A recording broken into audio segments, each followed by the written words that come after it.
లేవియాకాండము 16వ అధ్యాయము. అహరోను ఇద్దరు కుమారులు యెహోవా సన్నిధికి సమీపించి చనిపోయిన తరువాత యెహోవా మోషేతో మాట్లాడి ఇట్లనెను, నేను కరుణాపీఠము మీద మేఘంలో కనబడుదును గనుక నీ సహోదరుడైన అహరోను చావకయుండునట్లు అతడు మందసము మీద కరుణాపీఠము ఎదుటనున్న అడ్డతెర లోపలికి ఎల్లప్పుడూ రాకూడదని అతనితో చెప్పుము. అతడు పాపపరిహార్థ బలిగా ఒక కోడదూడను దహన బలిగా ఒక పొట్టేలును తీసుకొని వీటితో పరిశుద్ధ స్థలంలోనికి రావలెను. అతడు ప్రతిష్ఠితమైన చొక్కాయి తొడుక్కొని తన మానమునకు సన్ననార లాగులు తొడుగుకొని సన్ననార దట్టి కట్టుకొని సన్ననార పాగ పెట్టుకొనవలెను. అవి ప్రతిష్ఠిత వస్త్రములు గనుక అతడు నీళ్లతో దేహము కడుగుకొని వాటిని వేసుకొనవలెను. మరియు అతడు ఇజ్రాయేలీయుల సమాజమునొద్ద నుండి పాపపరిహార్థ బలిగా 2 మేకపిల్లలను దహన బలిగా ఒక పొట్టేలును తీసుకొని రావలెను. అహరోను తన కొరకు పాపపరిహార్థ బలిగా ఒక కోడెను అర్పించి తన నిమిత్తమును తన ఇంటివారి నిమిత్తమును ప్రాయశ్చిత్తము చేసి ఆ 2 మేకపిల్లలను తీసుకొని వచ్చి ప్రత్యక్షపు గుడారం యొక్క ద్వారమునొద్ద యెహోవా సన్నిధిని వాటిని ఉంచవలెను. అప్పుడు అహరోను యెహోవా పేరట ఒక చీటీని విడిచిపెట్టే మేక పేరిట ఒక చీటీని ఆ 2 మేకల మీద 2 చీట్లను వేయవలెను. ఏ మేక మీద యెహోవా పేరట చీటీ పడునో ఆ మేకను అహరోను తీసుకొని వచ్చి పాప పరిహార్థ బలిగా అర్పింపవలెను. ఏ మేక మీద విడిచిపెట్టుట అనే చీటీ పడునో దాని వలన ప్రాయశ్చిత్తం కలుగునట్లు దానిని అరణ్యంలో విడిచిపెట్టుటకై యెహోవా సన్నిధిని దాని ప్రాణముతోనే ఉంచవలెను.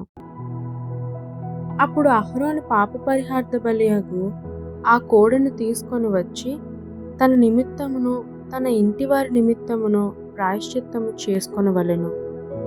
తరువాత అతడు తన కొరకు తాను అర్పించి పాప పరిహార్థ బలియగు కోడెను వధించి యెహోవా సన్నిధినున్న ధూపపీఠము మీద నుండి ధూపార్తెడు నిప్పులను తన పిడికెలతో పరిమళ ధూప చూర్ణమును తీసుకొని అడ్డతెర లోపలికి వాటిని తెచ్చి తాను చావకుండునట్లు ఆ ధూపము మేఘము వలె శాసనముల మీదనున్న కరుణాపీఠమును కమ్ముటకు యెహోవా సన్నిధిని ఆ అగ్ని మీద ఆ ధూప ద్రవ్యమును వేయవలెను. అప్పుడతడు ఆ కోడ రక్తములో కొంచెము తీసుకొని తూర్పు ప్రక్కను కరుణాపీఠము మీద తన వ్రేలుతో ప్రోక్షించి కరుణాపీఠం ఎదుట తన వ్రేలుతో ఆ రక్తములో కొంచెము 7 మారులు ప్రోక్షింపవలెను. అప్పుడు అతడు ప్రజలు అర్పించి పాప పరిహార్థ బలియగు మేకను వధించి అడ్డదెర లోపలికి దాని రక్తము తెచ్చి ఆ కోడ రక్తముతో చేసినట్లు దీని రక్తముతోనూ చేసి కరుణాపీఠము మీదను కరుణాపీఠం ఎదుటన దాన్ని ప్రోక్షింపవలెను. అట్లు అతడు ఇజ్రాయేలీయుల సమస్త పాపములను బట్టియు అనగా వారి అపవిత్రతను బట్టియు వారు అతిక్రమములను బట్టియు పరిశుద్ధ స్థలమునకు ప్రాయశ్చిత్తము చేయవలెను. ప్రత్యక్షపు గుడారము వారి మధ్య ఉండుట వలన వారి అపవిత్రతను బట్టి అది అపవిత్రత మగుచుండును గనుక అతడు దానికి ప్రాయశ్చిత్తము చేయవలెను. పరిశుద్ధ స్థలములో ప్రాయశ్చిత్తము చేయుటకు అతడు లోపలికి పోవునప్పుడు అతడు తన నిమిత్తమును తన ఇంటివారి నిమిత్తమును ఇజ్రాయేలుల సమస్త సమాజ నిమిత్తమును ప్రాయశ్చిత్తము చేసి బయటకు వచ్చి వరకు ఏ మనుష్యుడును ప్రత్యక్షపు గుడారంలో ఉండరాదు. మరియు అతడు యెహోవా సన్నిధినున్న బలిపీఠం వద్దకు పోయి దానికి ప్రాయశ్చిత్తం చేయవలెను. అతడు ఆ కోడ రక్తంలో కొంచెమున ఆ మేక రక్తములో కొంచెమును తీసుకొని బలిపీఠపు కొమ్ముల మీద చమిరి 7 మార్లు తన వ్రేలితో ఆ రక్తంలో కొంచెము దాని మీద ప్రోక్షించి దాన్ని పవిత్రపరిచి ఇజ్రాయేలీయుల అపవిత్రతను పోగొట్టి దానిని పరిశుద్ధపరచవలెను. అతడు పరిశుద్ధ స్థలమునకును ప్రత్యక్షపు గుడారమునకును బలిపీఠమునకును ప్రాయశ్చిత్తము చేసి చాలించిన తరువాత ఆ సజీవమైన మేకను దగ్గరికి తీసుకొని రావలెను. అప్పుడు అహరోను సజీవమైన ఆ మేక తల మీద తన 2 చేతులు ఉంచి ఇజ్రాయేలుల పాపములన్నీయు అనగా వారి దోషములన్నీయు వారి అతిక్రమములన్నీయు దాని మీద ఒప్పుకొని ఆ మేక తల మీద వాటిని మోపి తగిన మనుషుని చేత అరణ్యంలోనికి దాన్ని పంపవలెను. ఆ మేక వారి దోషములన్నిటినీ ఎడారి దేశమునకు భరించిపోవును. అతడు అరణ్యంలో ఆ మేకను విడిచిపెట్టవలెను. అప్పుడు అహరోను ప్రత్యక్షపు గుడారంలోనికి వచ్చి తాను పరిశుద్ధ స్థలములోనికి వెళ్ళినప్పుడు తాను వేసుకొనున్న నారబట్టలను తీసి అక్కడ వాటిని ఉంచి పరిశుద్ధ స్థలములో దేహమును నీళ్లతో కడుగుకొని బట్టలు తిరిగి ధరించుకొని బయటికి వచ్చి తన కొరకు దహనబలిని ప్రజల కొరకు దహనబలిని అర్పించి తన నిమిత్తమును ప్రజల నిమిత్తమును ప్రాయశ్చిత్తము చేయవలెను.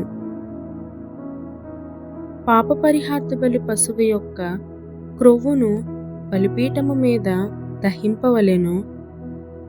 విడిచిపెట్టే మేకను వదిలినవాడు తన బట్టలు ఉదుకుకొని నీళ్లతో దేహము కడుగుకొని తరువాత పాలెంలోనికి రావలెను.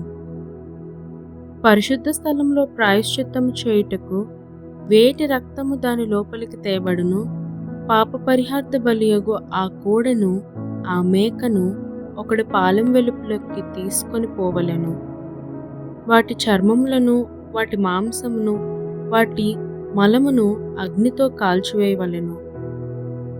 వాటిని కాల్చివేసిన వాడు తన బట్టలు ఉదుకుకొని నీళ్లతో దేహము కడుగుకొని తరువాత పాలెంలోనికి రావలెను.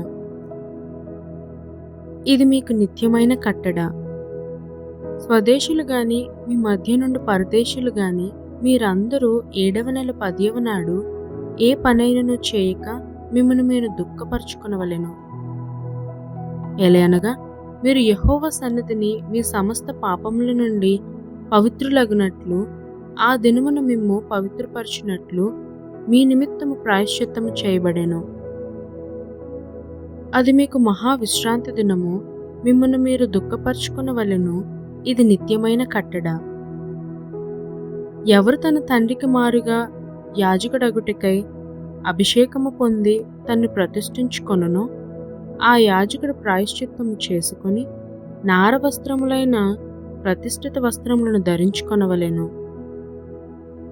మరియు అతడు అతి పరిశుద్ధముగానున్న మందిరమునకును ప్రత్యక్షపు గుడారమునకును బలిపీఠమునకును ప్రాయశ్చిత్తము చేయవలెను. మరియు అతడు యాజకుల నిమిత్తమును సమాజము నిమిత్తమును ప్రాయశ్చిత్తము చేయవలెను. సంవత్సరమునకు ఒకసారి ఇజ్రాయేలుల సమస్త పాపములను బట్టి వారి నిమిత్తము ప్రాయశ్చిత్తము చేయుటకు ఇది మీకు నిత్యమైన కట్టడ. యెహోవా మోషేకు ఆజ్ఞాపించినట్లు అతడు చేసెను.